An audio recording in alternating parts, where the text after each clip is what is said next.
Hi viewers, இன்றைக்கி என்ன பார்க்க போகிறோன்னா ரோட்டு கடை ஸ்டைலில் சிம்பிளான ஒரு வெங்காய சட்னி தாங்க பார்க்க போகிறோம். வாங்க வீடியோக்குள்ளே போயிடலாம்.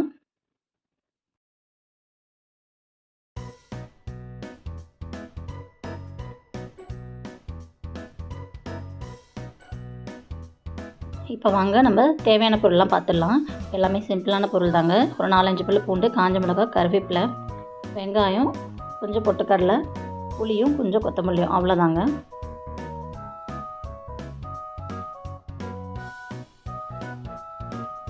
ஸ்டவ் ஆன் பண்ணிக்கலாம். பாத்திரம் சூடானதும் கொஞ்சம் எண்ணெய் ஊற்றிக்கலாம்.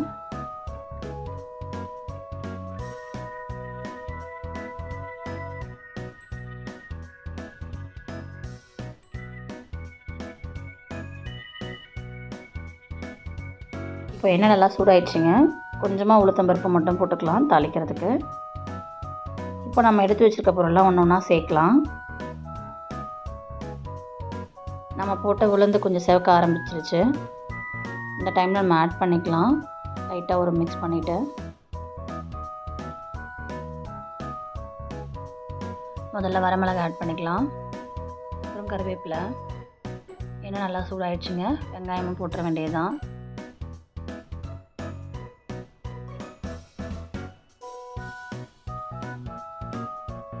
இந்த சட்னிக்கு வெங்காயம் எப்படி இருக்கணும் அப்படின்னா, வெந்தால் மட்டும் போதுங்க, செவக்கெல்லாம் பண்ணிடாதீங்க. அப்படி பண்ணிட்டீங்கன்னா சட்னி வந்து இனிப்பு டேஸ்ட் ஆகிடும், சாப்பிட நல்லா இருக்காது.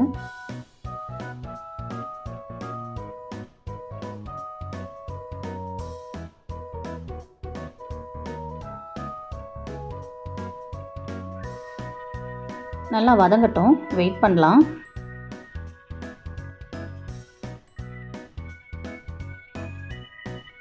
வெங்காயம் நமக்கு தேவையான பதத்தில் வெந்துருச்சுங்க.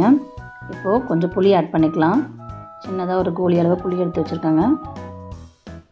புளியும் கொஞ்சம் வதங்கட்டும். இப்போது கொத்தமல்லி ஆட் பண்ணிக்கலாம். கூடவே கொஞ்சம் பொட்டுக்கடலையும் நம்ம ஆட் பண்ணி ஒரு கலர் கலரிடலாம்.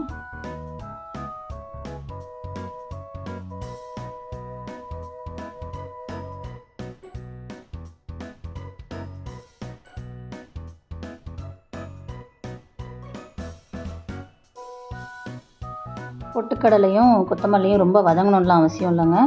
கொஞ்சம் சூடேறினாலே போதும். நல்லா சூடு எண்ணெய் எல்லாம் மிக்ஸ் ஆகி ஒன்றா சூடேறி வந்தால் போதும்.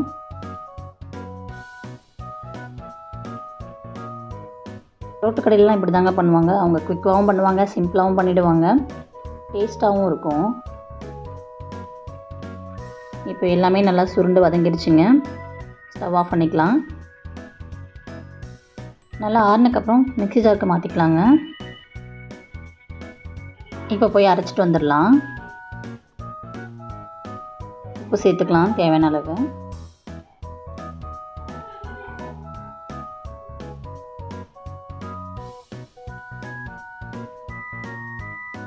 பார்த்திங்கன்னா உங்களுக்கே தெரியும், குவான்டிட்டி பாருங்கள். நான் நிறைய எந்த பொருளும் சேர்க்கலைங்க. 3 வெங்காயம் தாங்க போட்டேன். அதுக்கே பாருங்கள் நல்ல குவான்டிட்டி அதிகமாக வந்திருக்கு.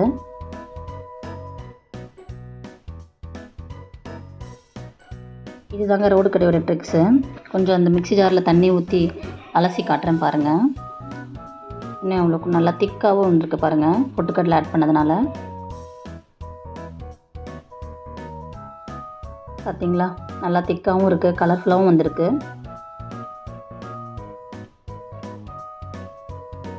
இப்போ தாளிப்பு ரெடி பண்ணிடலாம்.